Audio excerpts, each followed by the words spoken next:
Good morning, everyone, and welcome to the webinar on Innovations for a Cashless World. We're going to begin at 10:02 a.m. We'll just give it a few more minutes for people to join.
Good morning, everyone. This is a webinar on Innovations for a Cashless World. Welcome. We're going to be together for an hour, and we're going to go through 5 global trends, 7 research findings, and really discuss them in detail. This report is based on this global study that was conducted at the end of last year, covering 16 of Visa's largest markets around the world, and it's anchored in consumer needs and expectations around payments. As we go through this webinar, please note that down below there's a Q&A button, and you can ask me questions at any time. I will answer them at the end of the webinar. Also, as many of you may know, my name is Shiv Singh, and I'm a Senior Vice President in Innovation and Strategic Partnerships at Visa and the lead author on this report. And finally, before we get into the actual heart of the report, please note to the left of your slides, you should see a resources box which has the link to the actual Innovations for a Cashless World report. So you can download the report and read it in your spare time as well if you're interested. Okay, so that's all the housekeeping. Let's get into the 5 trends, 7 consumer research findings, and discuss the viewpoints as well.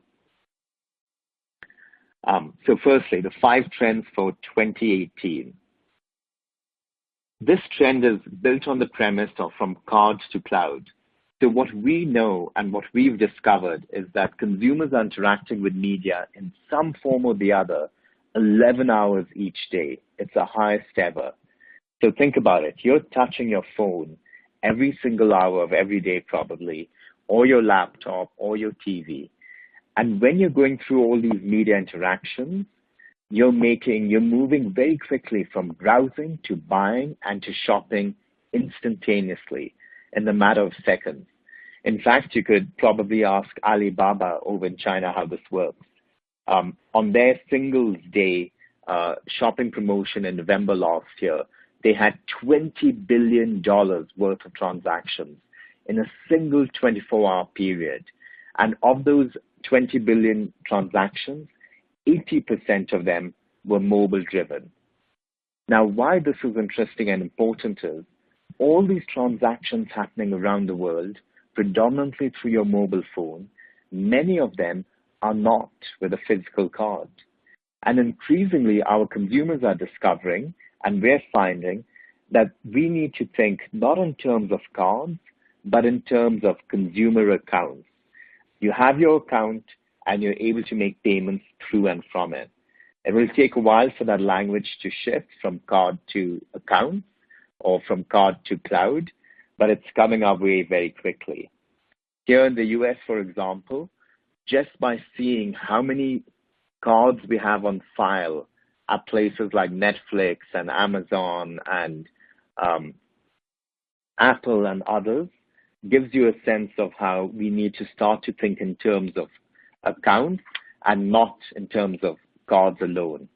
And as we think about the future, the question is no longer where Visa is accepted, but rather how it is accepted by any device meeting consumers in their own digital hangouts. So the first big trend we see from card to cloud, where the paradigm moves away from being about the physical card alone to being about accounts.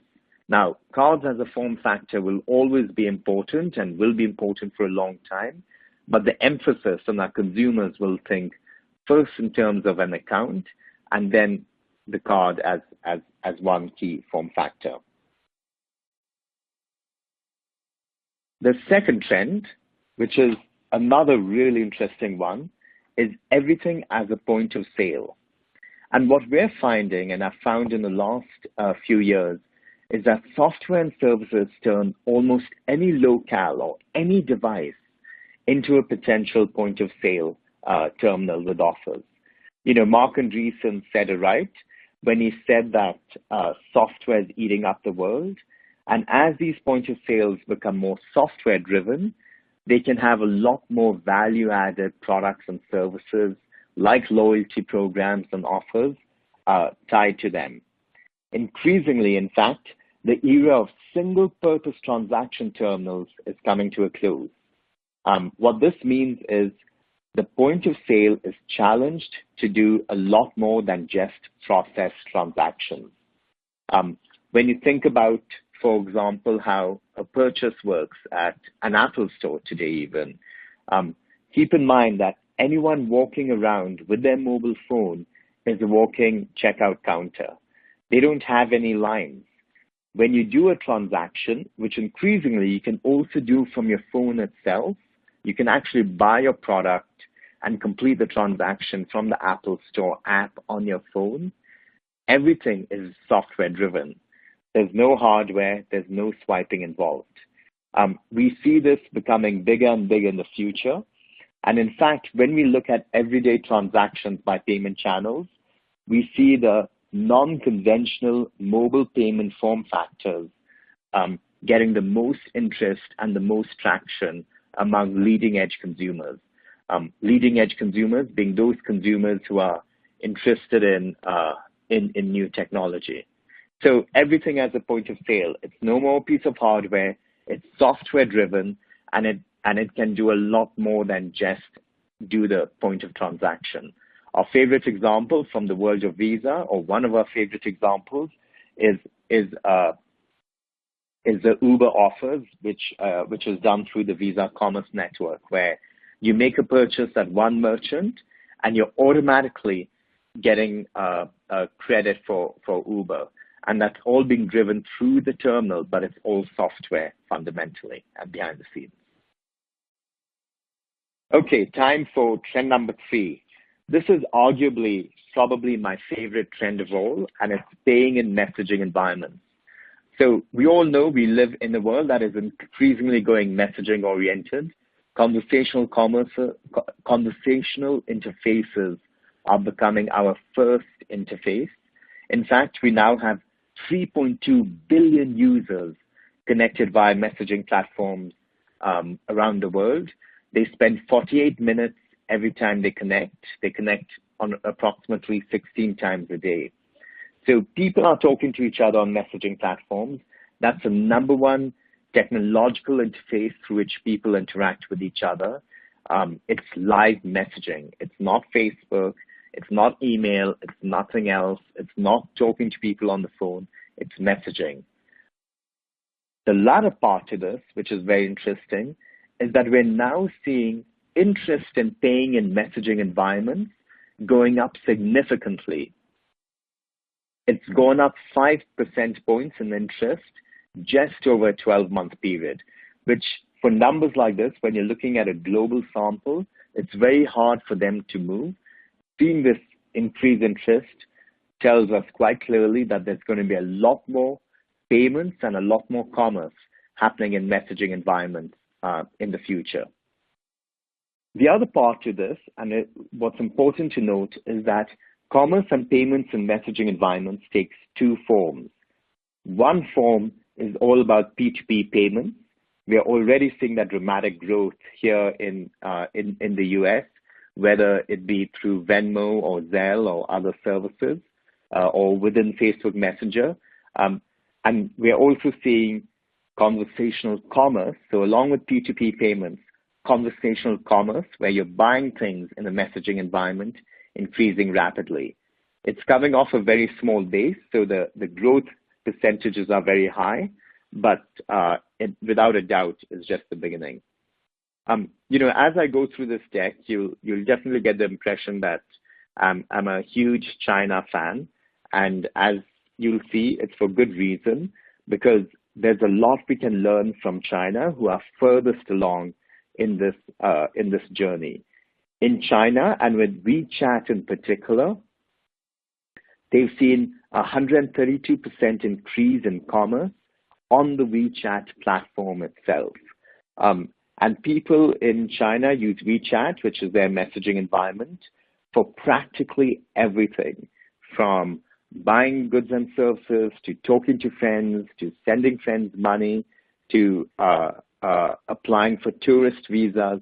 All of it is done on WeChat. Not surprisingly, when it comes to commerce, there's also a lot of opportunity there. So with that in mind, I have a question for you. Let's take a pause and do a poll. Have you paid in a messaging platform yourself? Let's take 20 seconds to answer the question. There are three choices. Yes, I have paid in a messaging platform. 2, no, but I would consider paying in a messaging platform within the next year. And 3, no, I do not intend to pay in a messaging platform in the foreseeable future.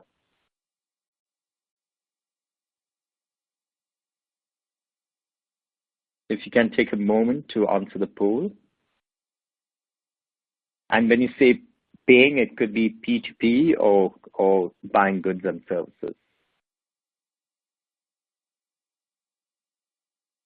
Okay, let's take a look at the results.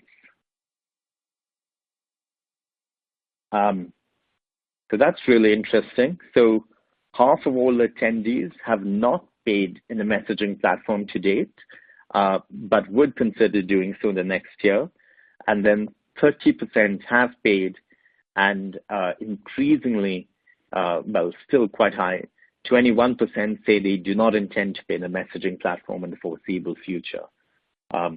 What this really shows is that this is, without a doubt, an emerging trend when you have a small segment of the population that's already doing it, a large percentage that's open to it, and then another small percentage that's still hesitating. Really interesting. Okay, time for the next trend, transactions without borders via ledgers. So, there's an incredible amount of talk and hype around Bitcoin and the other cryptocurrencies, and there has been in the last couple of months. From our perspective, much more important than a specific cryptocurrency is the blockchain and what it allows us to do. We believe, and we see this as an important trend in the future, that distributed ledgers entering the mainstream are going to ease the transformation to low-friction digital payments. We also believe that banks are warming up to using distributed ledgers, with the IMF and the Fed being some of the most recent examples. And we know for a fact that companies today, 2/3 of all companies, expect the technology to be integrated into their systems by the end of 2018. Now, just to step back, when it comes to distributed ledgers, and with blockchain as being probably the biggest and the most public of examples, there are all kinds of use cases. Many use cases within the financial space, from payments and remittances to reconciliations to cross-border transactions to B2B, all kinds of use cases. Many of them are being unpacked today. As with any new technology, especially technology that's so transformative, of the early 100 use cases or examples that different companies are going to test and explore, probably 80 will fail, those pilots or those projects. But the remaining 20 will serve as a foundation for this to move from being a trend to being something on scale in financial services. It is also worth sharing that when it comes to using distributed ledgers, while its use cases in banking and fintech and among payment networks is relatively new, in some other industries, like with shipping and trade, for example, there are already a lot of use cases and uses on significant scale. At Visa, we're doing a variety of things. One example is we invested in a company called Chain last year, and we're we launched a product offering that we're testing called B2B Connect, which is all about cross-border payments between commercial organizations. So trend 4, Bitcoin may not be big. Who knows? No one wants to bet on Bitcoin or knows what will happen there. But what we do believe is distributed ledgers, and probably blockchain in particular, have immense potential. Okay, going to trend 5, the API economy. Now, for some of you, the idea of the API economy can appear old. The API economy has been around for a while, no question about it. But it's very interesting to see, and I travel across the world meeting banking and merchant clients.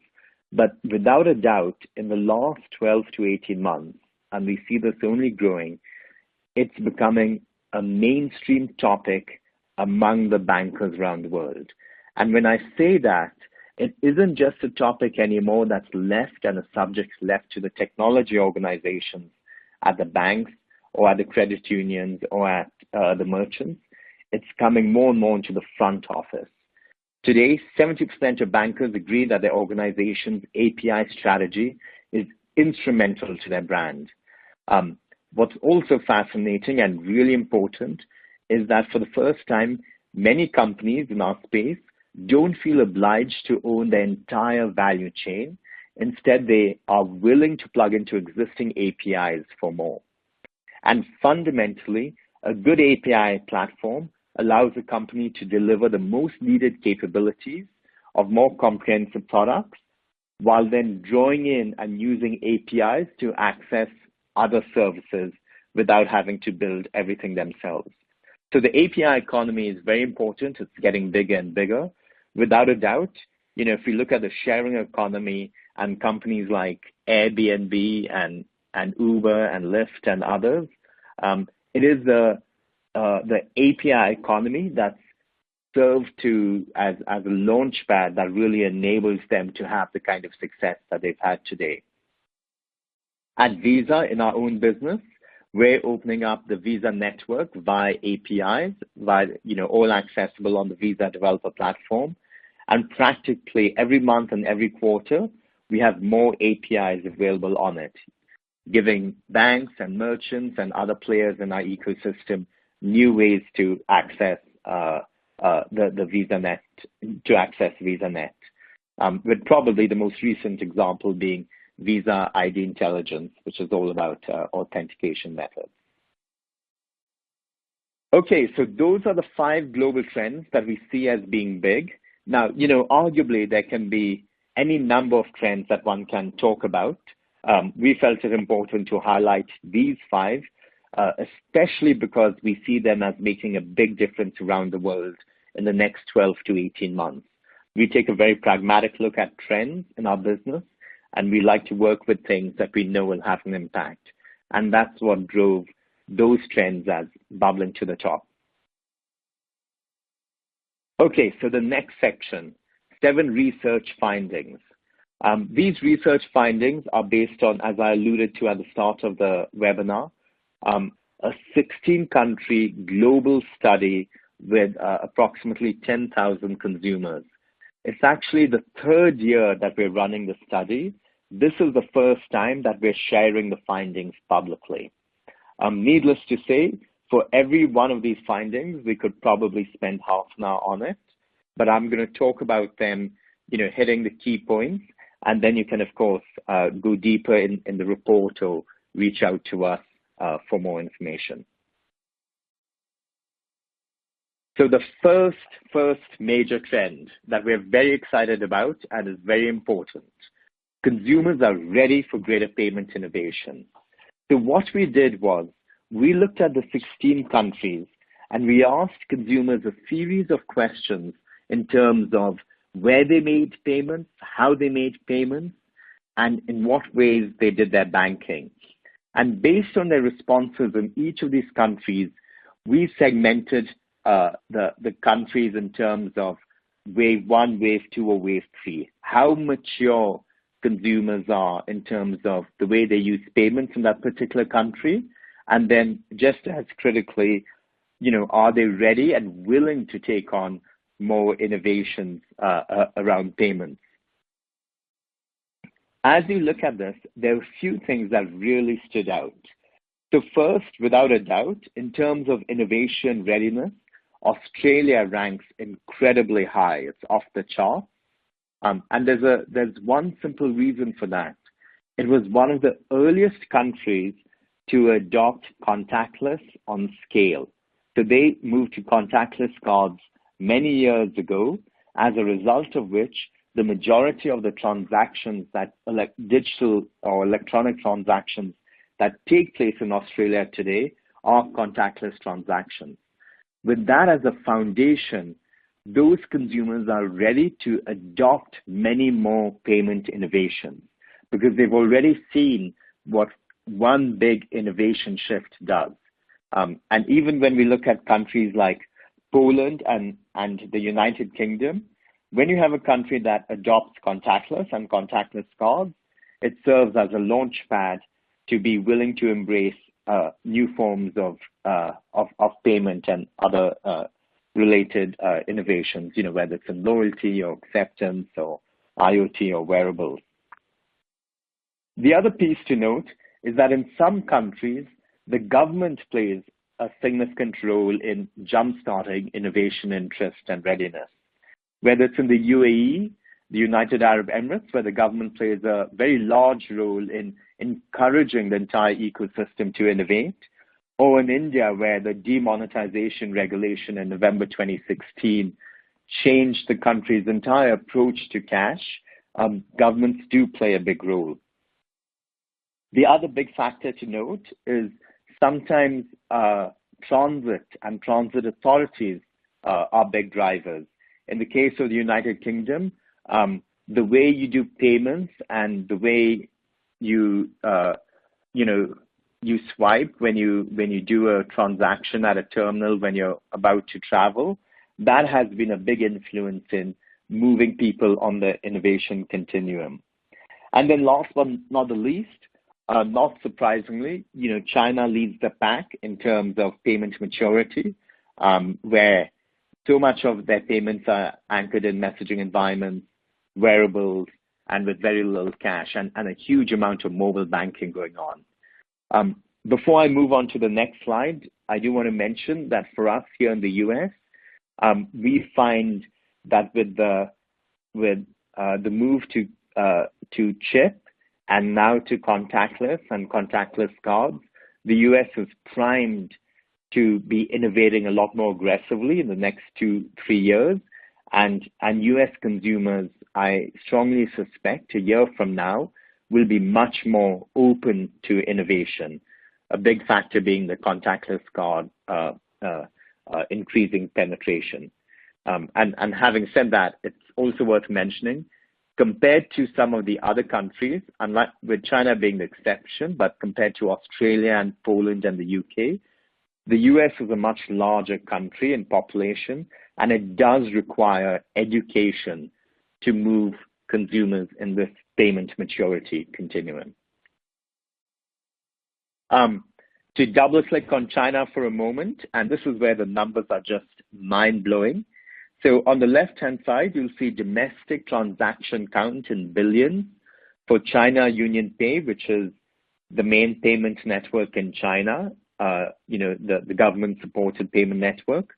You'll see how the domestic transaction count dropped year over year by 20%, while domestic transaction counts for WeChat and Alipay combined went up 132%.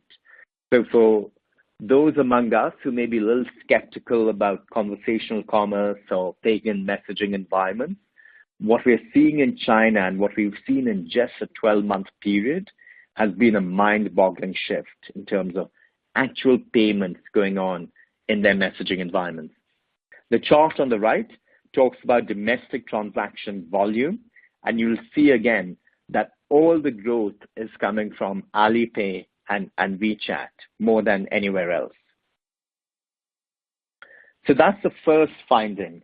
The second finding, and my apologies, this chart is a bit of an eyesore, but there's a lot to it, and depending on where you're sitting in the world, you may find this different parts of it valuable. So what we did was we asked consumers, what did they need the most? What do they look for in the context of payments? What mattered most to them?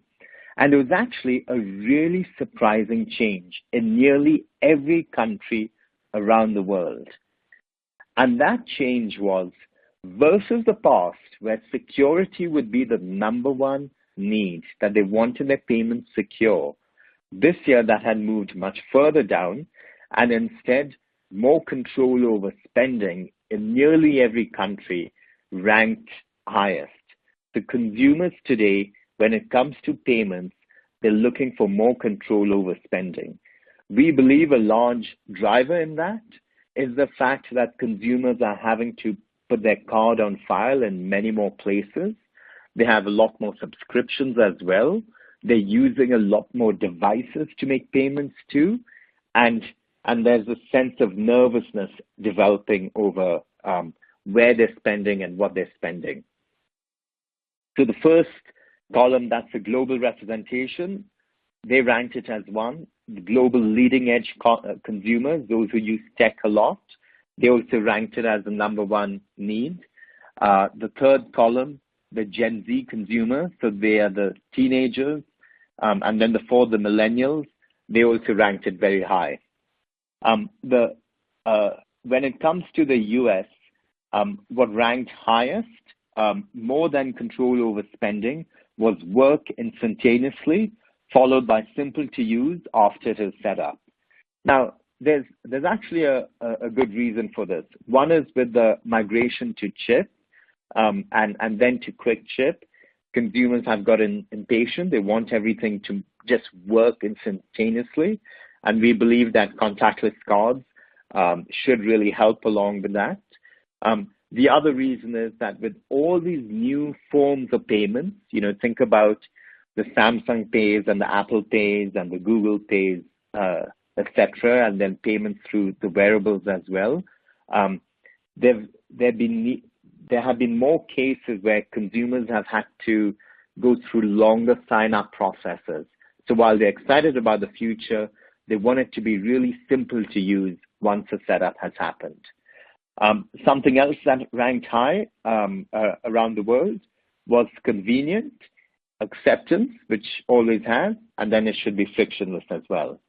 As you look at this, you'll see some really interesting differences by country, but without a doubt, consumers looking for control and convenience is the number one need, and it's much greater than security, which was a driver in the past. What does all of this mean? It means that a lot of really interesting unconventional use cases are emerging to address very specific target segment needs. This is one example, and it's not an endorsement by any means, but it's just a real interesting example to highlight. This is an example of an app called Current, and it's all about a parent and a child managing pocket money. The parent has the Current app on his or her phone, same with the child on their phone, and the parent can move money to the child's debit card from the app, see all the transactions, set up recurring movements, and manage the child's pocket money through it. really interesting use case. It's another take on convenience and control over spending, but in the context of family. And we expect to see many more of these use cases in the future. Okay, time for another poll question. I'll read it out and then we'll take 10 seconds to answer it. What payment innovations are you most excited about? Biometrics, contactless with card, wearables, or contactless via phone? So take 10 seconds to choose.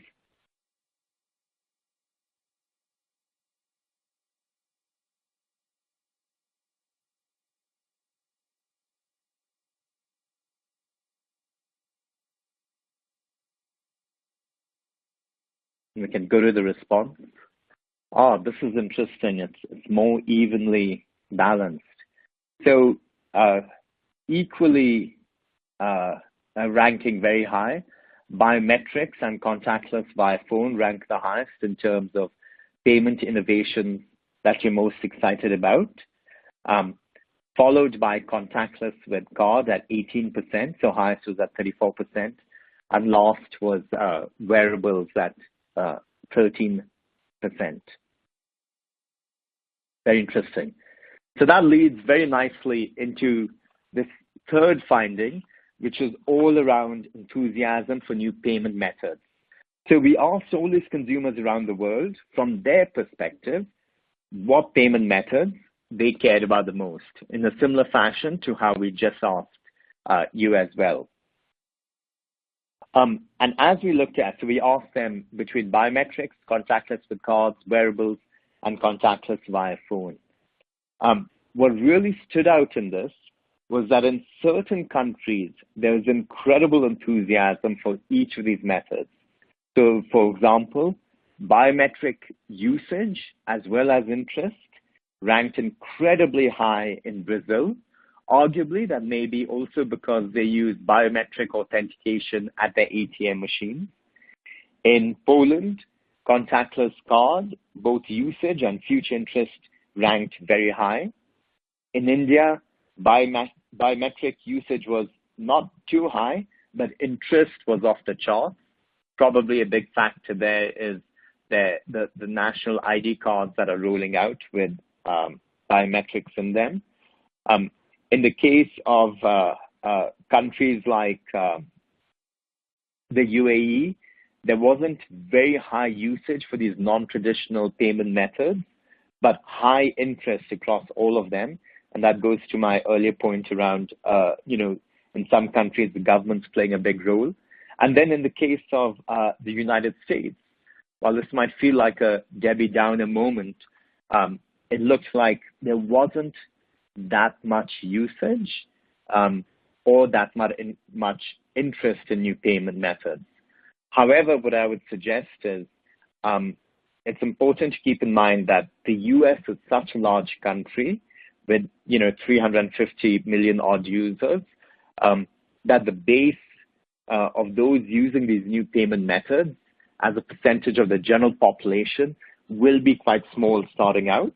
And with contactless cards, that is just entering the marketplace, as with wearables and even some of the biometric solutions.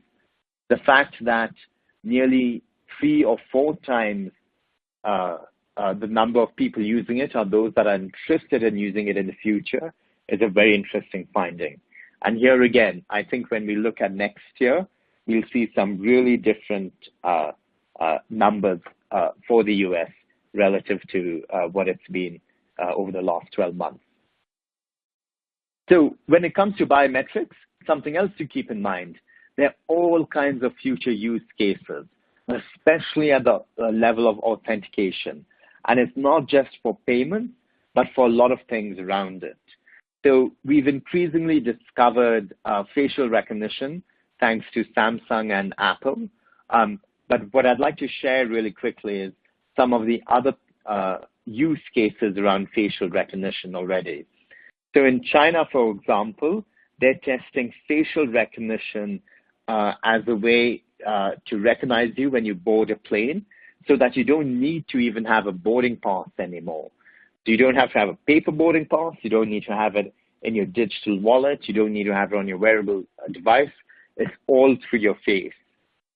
Elsewhere around the world, some companies are testing using facial recognition to understand your emotion, and based on your emotion, to put specific offers or banking solutions in front of you.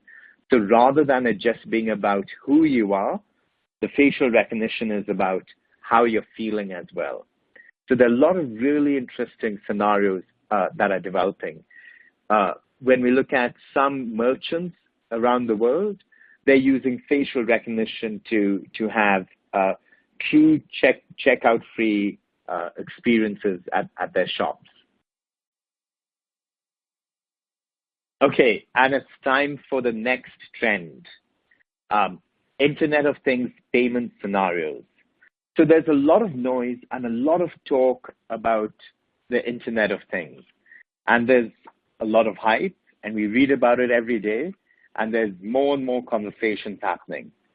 What we try to understand when we looked at the Internet of Things is practically, what does it really mean? What scenarios are most likely to get traction in the near term? So what we found is, or rather what we did first is, so we looked at all 16 countries, and then we listed out each of the actual scenarios that we thought were the most important. We tried to understand, are consumers more interested in, using IoT in the context of public transportation, or is it in the context of paying for food, or is it in the context of general shopping, or is it in the context of withdrawing cash from an ATM? What were the most important scenarios? And what we found, without a doubt, is that while there's a lot of general enthusiasm around payments and the Internet of Things, the most interest is around transit. It's really specific to transit. And this applies around the world. Top two scenarios were use public transit and your phone will auto pay for your ride, and park your car at a gas pump and have it automatically fill up and pay. And following that were things like, order and pay for the delivery of your food or drinks to a certain location from your car. The point being is, when we think about the IoT space, and we believe that there are going to be 20 billion IoT devices connected to the internet by 2020, the payment scenarios in the early days are going to be a lot narrower, a lot more specific, at least in terms of what gets adoption. And it's the transit scenarios that will be the ones that will rise to the top. We see this practically all over the world. The second thing that's worth highlighting around this that I think is very important to share is that there's a large percentage of the population, and you'll see this in the US numbers especially, that just have a general apathy to IoT payments. And that could be one, because of education, or because what they have working today is working well enough for them, and they don't feel they need to change how they pay. But a lot of education and learning and quite simply marketing will be needed so that they really see that value in having that fridge through which they can make all kinds of payments, or that that car that talks to the restaurant when they're doing a drive-through, or whatever it may be. But it's all exciting, and it's all in our future. So with that, I'd love to ask you your perspectives in terms of where do you think IoT will have the biggest impact? So let's take 10, 15 seconds to answer this question. We have 5 answers. Where do you think IoT will have the biggest impact? You can choose transit, connected homes, wearables and health tied to it, industrial, or commercial fulfillment.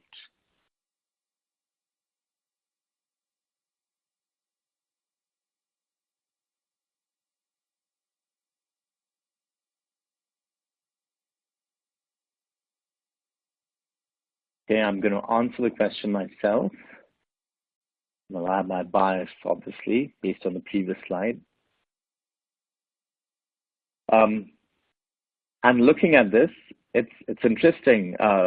Where we appear to see the most potential among us as a group on this call is commercial fulfillment, followed by transit, and then connected homes with wearables and industrial coming in last.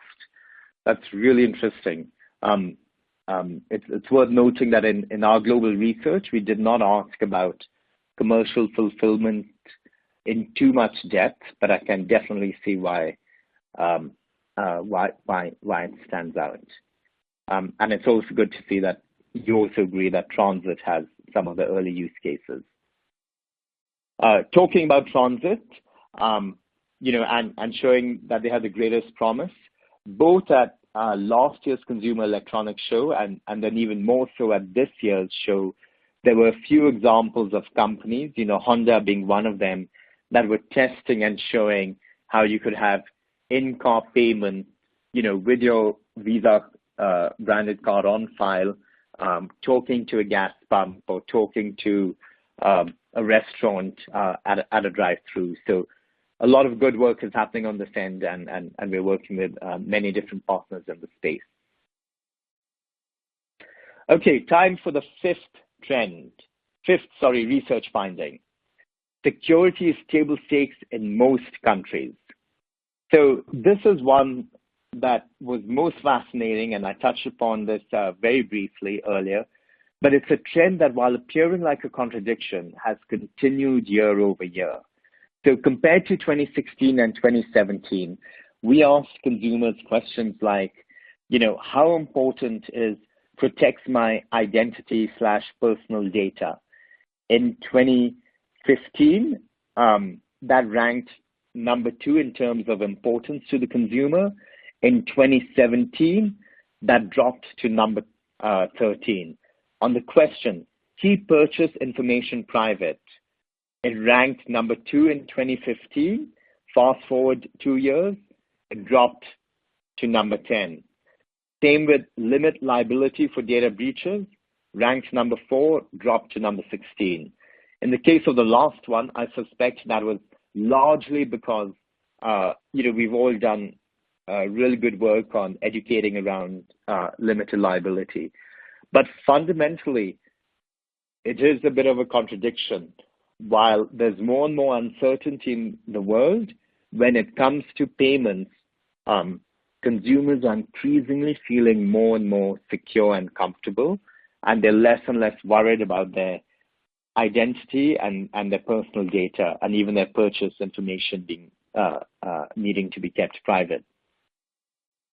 While this may seem strange, when you put it in the context of how something like Facebook works and the phenomenal success that Facebook and Twitter and WeChat and Line and all those other social platforms and Instagram have had, the broad trend remains the same. Consumers are sharing a lot more publicly, and they trust blindly at first until that trust is broken, and that's starting to impact the space as well. This has an interesting feel and takes an even more of a strange state when you think about what's happening in the world more broadly. So these are 3 business week covers, 3 consecutive business week covers from the end of last year. One was about the Equifax hack. The second was about the fake news phenomena. And the third was about Steve Bannon and what some of the things that he was trying to do. General trust in large organizations and large institutions across America and in many other parts of the world has been on the decline. We look at and we do our own research, but also look at the Edelman Corporate Trust Barometer to understand this. But while that's on the decline, fortunately, we still have at least, or we have high trust in payments, which is very important as we go into new form factors, new services, new offerings in the payment space. Okay, trend and finding number 6, consumers have better relationships with tech companies. Now, this is always an unusual one, but fascinating nevertheless. What we found in the last couple of years is that in the context of payments and commerce, the major tech companies, whether that's the Apples or the Amazons or the Googles or the Facebooks of the world, they are increasingly getting more and more attention and more love and more credit for payments and commerce innovation than the actual banks or credit unions or payment networks like Visa or the merchants or the acquirers. And there's a simple reason for that, actually. These technology companies increasingly control that end user experience and that end user interface. You use your phone through which you transact. You use your Facebook account or your messaging app through which you send money to your friends. Those factors are giving them and leading to them getting much more credit for payment and commerce innovations than we do. What does that mean? It actually has a few pretty serious implications. First and foremost is that when it comes time for a payment network like Visa or a bank or a credit union or a merchant or an acquirer to introduce a new innovation into the marketplace, we have to do more to make it get the kind of traction and the attention that we would want it to get. That's because consumers aren't naturally looking to us for those innovations. Even though we're providing it, we don't have that same sort of track record. The other piece, and this is where it gets even more serious, and this is not our research, this actually comes from a recent McKinsey study, but the technology companies do pose some real risks as well. And according to McKinsey, by 2026, there are two scenarios possible for banking return on equity. The first is potentially more severe in consumer finance, payments, and asset and wealth management. And the second is more tied to, more of a steady state versus complete disruption. The tech companies, according to McKinsey, they can either create a new reality where we collectively are more in the background, or they could have a much more transformative impact. And that's because they control the user experience. They also have incredible access to data on their own. And their engineering mindset allows them to move quickly as well. So both the consumer relationship and the infrastructure behind it. That's something for us to collectively consider and then find ways to partner together and with those technology companies so we all move the ecosystem forward. Okay, research finding 7, the last one. I hope you all are with me. We're nearly at the end, and then we'll get to the Q&A. In fact, if you have any questions, please use the tab at the bottom to type them in. Finding number 7, consumers use trust to adopt innovations, mobile or otherwise. So just as we said and talked about that consumers trust the technology companies more or look to them for innovations and have strong relationships to them, they also depend on trust as the number one criteria when choosing to adopt an innovation. And this is really key. What it tells us and reminds us is having that trusted relationship with the consumer, whether you're a merchant, a credit card, a payment network, a bank, a credit union, whoever you may be, that direct trust and building your brand around it is massively important. We saw this as a finding universally around the world that trust was the number one driver, more important than even the specific value or the reliability or the convenience or a consumer feeling they had the time to adopt it. It was all about trust. Tied to it, the second factor, or what we saw as being most important, is that in the context of mobile, consumers are most likely to adopt innovations that help them solve with real needs today. And that's where you see things like checking your balance and paying bills and transferring money as the top use cases around mobile banking apps. Talking about trust, it's worth mentioning that trust is not created equal around the world. This is an example from Tesla, and when they were announcing their new truck with autopilot functionality, it's an interesting example to highlight because Tesla, as an auto manufacturer, has done an incredible amount when it comes to innovation, and they've used innovation as a mechanism through which to build trust with consumers and as a way to market and sell what they do. The point is that breakthrough innovation can serve to create a new level set or new reality for an industry. Today, Tesla's market cap is nearly the same as GM and Ford, even though the actual number of cars and products it's sold or cars it's sold is a tiny fraction. So think about trust as being massively important and recognizing that innovation, whether it's wearable innovations or API-driven, more user experience, deep innovations, whatever it may be, lead to a step change in trust and permission to do more with consumers. Okay, so with that, I want to take literally just a minute to share 5 ideas for the future, 5 quick things to leave you with, and then I'm going to pull up the Q&A and go through some of the questions one by one. So 5 ideas for the future. First and foremost, in this world where we have more API-driven dynamic experiences, all kinds of use cases, the best way to compete is by deepening those on-ramps into your business. Consumers have more discrete needs. Address them by creating more on-ramps into your businesses, bringing them into your businesses in more and different ways. In the background, that's actually an image from Frank,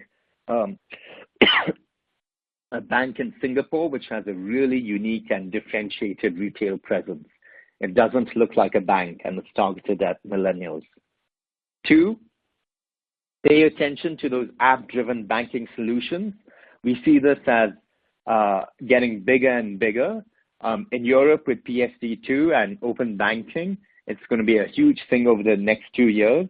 Your banking app is like a Trojan horse if you're a bank or a credit union. Invest in it significantly as it in many ways represents the branch of the future. 3, prepare for the artificial intelligence revolution or evolution. Yes, this is hitting us more and more. For the first time, and that's the AlphaGo scenario in the background, we found that computers can display emotion and aggression and not just solve scientific questions. Arguably, this isn't new. The artificial intelligence evolution has been going on for a while with neural networks and machine learning, but there's going to be more of this in the future, and more of us on the business side will need to be up on it. 4, don't get too carried away with the hype just by seeing the responses to the poll questions. I know you're a very savvy group and wouldn't, but for all the zillion ways to make payments and to do commerce, not everyone is going to rise to the top. So payments via drones is not going to happen tomorrow morning, but maybe your car talking to your fuel pump, that is much more likely in the future. And then lastly, in this digitally driven world where fighting and keeping consumers and customers gets harder and harder, invest significantly in growth hacking techniques. Growth hacking is a discipline that came out of Silicon Valley and arguably was probably the #1 driver for Facebook's growth. And it's all about designing products or services that get stronger when there's more of a network effect and are designed for adoption and not just for usage.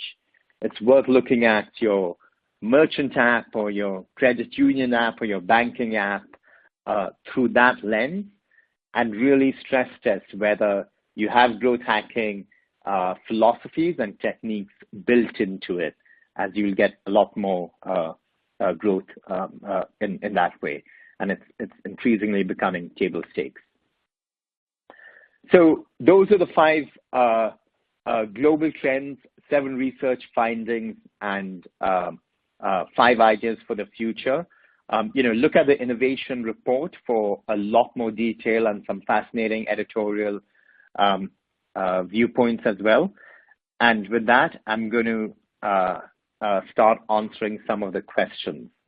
So first and foremost,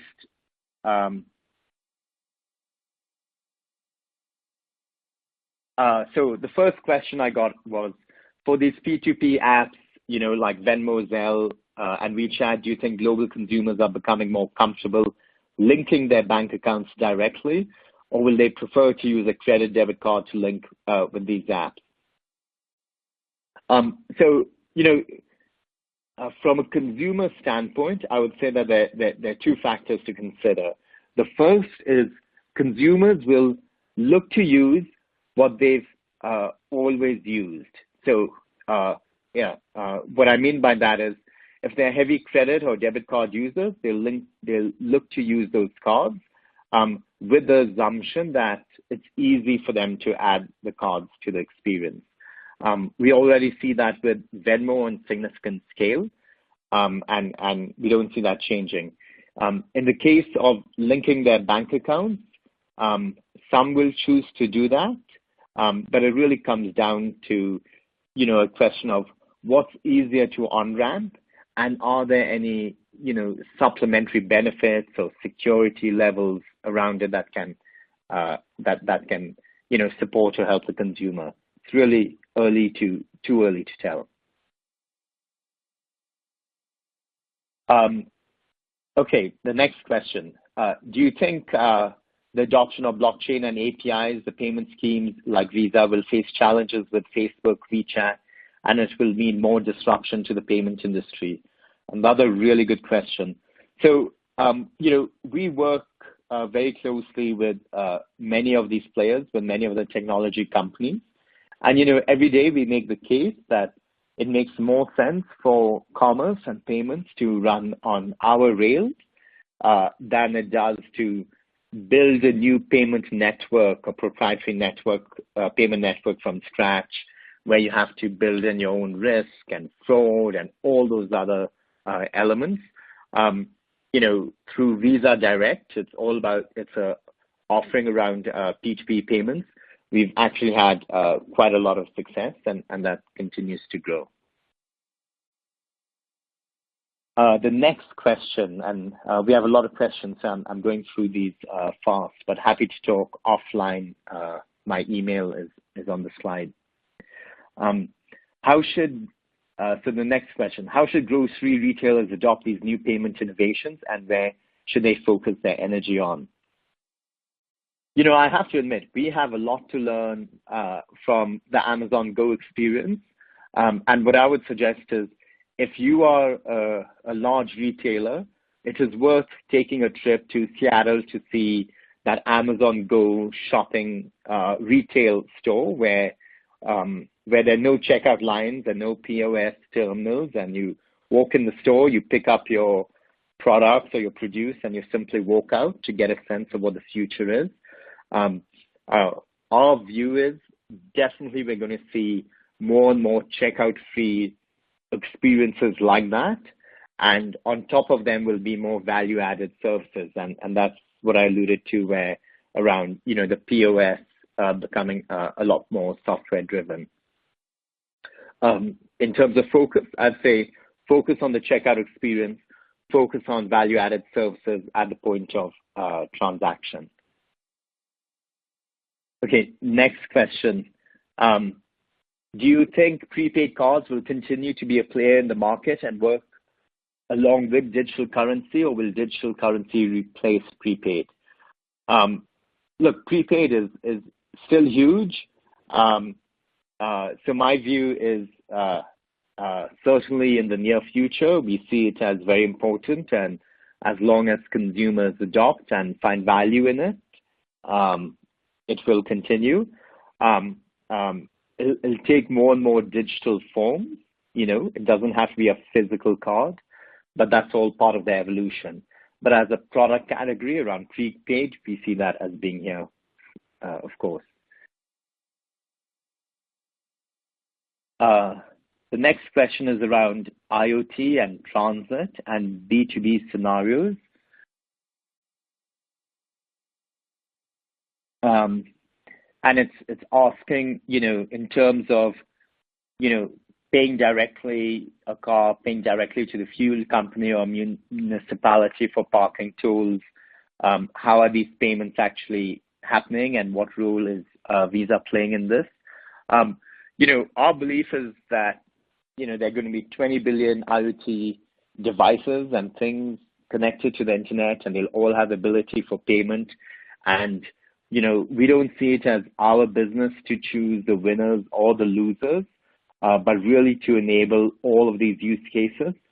As a result, we're working with, the parking toll companies, the auto manufacturers, the local governments, the smart city initiatives, really all of it, because we do believe in this future, and happy to share more separately from the different teams at Visa. The next question is, what does China's high ranking for personalized rewards tell us versus other countries, and why? With regards to China, so much of commerce is experience driven through the lens of a WeChat or an Alipay environment today. And as a result, there's so much communication going on between users, friends talking to friends saying, hey, I got this deal, I got this offer, I got this reward, try and do this. That kind of information spreads very quickly, which is why it ranks very high in importance and interest level. It's really that instant gratification phenomena that's big in social media, sort of traveling into the payment world as well. The next question. What is Visa doing to incentivize merchants to accept contactless small businesses? I've got to admit that's a hard question to answer on this call, because it's a much longer conversation. But suffice to say, we're doing a lot of education, and we're working very closely with a lot of the acquirers to turn on contactless, on those terminals. And then just in the interest of time, I'll take one final question, if that's okay. Two final ones. Any insight whether the non-existence of contactless diminishes the consumer wish to move to other innovative payment methods? Our view is, based on what we've seen in Australia and Poland and the UK and other markets that have had contactless for a while, is that it does in many respects serve as a strong foundation or a launch pad for more innovative payment methods. And that was actually one of the surprising findings that we saw, was that there was a direct correlation between countries that already had high contactless penetration and were willing to take on more innovative methods. But I would suggest that even as we think about that, there'll be countries and regions always full of surprises. And if an innovation is compelling enough, it can serve as a reset to all the existing assumptions that we've had. Okay, so then the next question. In terms of how are we calculating a country's innovation readiness, and I'll maybe treat this as the final question. if you look at the report, and we explain the methodology in the report itself, it's calculated based on the actual, the way the consumers answered a key set of questions in terms of how likely are they to use new innovations or new payment methods. So it's very much consumer driven. So this is a consumer view in a country around innovation readiness. And we feel that consumer view, at the end of the day, is the most important one and should drive and influence how a merchant or a bank or whoever may be in a given country approaches innovation. So with that, I think we're out of time. Thank you so much for joining the webinar. We hope you found it useful. We at Visa are doing many different webinars like this. I'd like to emphasize, please take a look at the Innovation for a Cashless World report. You'll see it linked from your resources folder. It makes for really good weekend reading because we go deeper into the findings, we go deeper into the trends, and we also have editorial viewpoints from many of our leaders, many of our of my peers that you might find useful. And of course, feel free to reach out to us if you have any further questions and share the webinar with your peers. Thank you once again for joining.